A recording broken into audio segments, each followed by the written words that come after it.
One of the most respected craftsmen in the field of bike frame building and repair does all his work tucked away in a warehouse bay in Huntsville, Texas. So when I first started my business, it was I didn't have gobs of money. And I had this outside, and I made a case for all my tools, and I'd go outside and I'd work in my backyard. And when it rained, I'd just throw a plastic bag on it, and that's when I went training. So I did a lot of riding in the rain. And eventually I built a little building to do it in. And then later on I moved into it was an old meat car, semi-trailer. It's real well insulated and stuff. And worked in that for a few years. And then I moved over here. When you get a bike from Hans Schneider, it's not like going to the bike shop and picking one off the rack. I typically go for a ride with the customer. If they're willing to come here, which most of them usually are, I go for a ride with them, see them actually on the bike.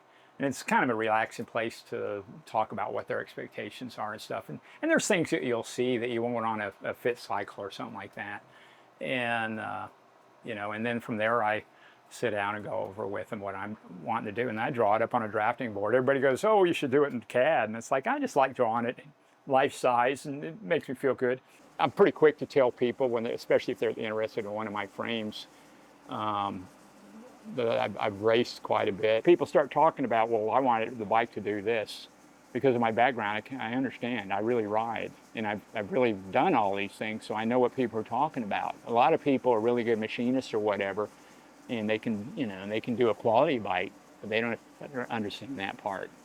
You know, or somebody wants their bike to handle a little bit quicker. I'll look at what they're riding right now, and I know what they're talking about, and I'll do it. Hans's attention to detail has caught the eye of other masters of the trade, including what many would call the Ferrari of bicycles, Ernesto Colnago. They contacted me and asked if I'd be interested in doing the repairs. It's like, yeah, that's a big deal. For me, I was, yeah, you know, I was quite honored, you know, to think about that. I've done frame repairs for some of the other companies, and all they were worried about is price. And they didn't even ask me what the price was. They was more concerned about the quality, which it's like, I like that. And, you know, so they let me for a year do certain things. After a while, I was doing everything, a lot of stuff, and refurbishing ones that instead of them going back to Italy, they'd come here, you know, and do that. And so that was a pretty neat deal. And I've done it for some other famous people, you know, and obviously Ernesto Colnago, as far as frame builders, to me, that's top of the world. To do something like that for those people. I mean, he makes bikes he made Eddie Merckx, our record bike, which is, I don't know if you know what that is. That's probably the most famous bike in the world. And, I mean, Eddie Merckx. This guy was, at that time when he was racing, I would imagine the only person that was more famous than him would have been the Pope. These days, a lot of cyclists are obsessed with how much things weigh. They're always looking for the latest and greatest material. Hans uses steel in every bike he builds. He maintains that it's stronger, it's built to last. So I had this well-known titanium bike in here, and everybody goes, oh, those are really light stuff. And I'm like, well, I don't know what it weighs, you know, so I've got this real accurate scale for mixing glue and stuff. So I came out, weighed it, and then I weighed this frame, and this one weighed 4 grams more. And I thought, what's 4 grams? So I took my wedding ring off and set it on the thing, it weighs 2 grams. So this one weighs 2 wedding rings more than the other bike. And I thought, well, if I only put 1 coat of clear on instead of 3, this would have been lighter, you know. It's like, doesn't matter. Steel has advanced so much in the last 20 years or so, it's almost like it's a different material. When I first started building frames back in 75, the highest tensile strength steel back then that we were using on bikes was about 75, 85,000 PSI. This is 210. So you can use half.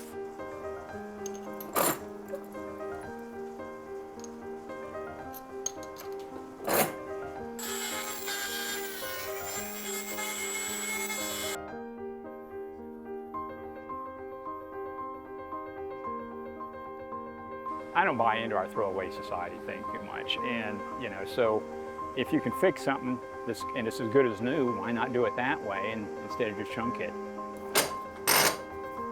One reason Hans wishes folks didn't pay as much attention to the latest technology is it makes cycling prohibitively expensive for a lot of people.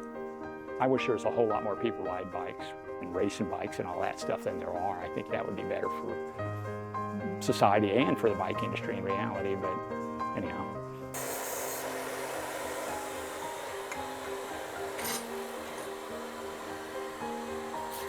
You know, I could make lighter bikes, but like I said, I have bikes out there that, you know, down there, you know, lots of them that have lots of miles on them.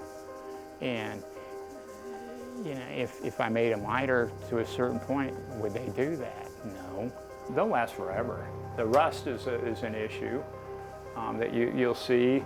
A lot of people try to make them too light for the person that's going to ride it. If your bike is really well made, the fatigue, there is a fatigue life on them, but if it's made pretty good, it's like the 100,000 mile bike. If it's done right, they'll last for a really, really, really, really long time, if not forever.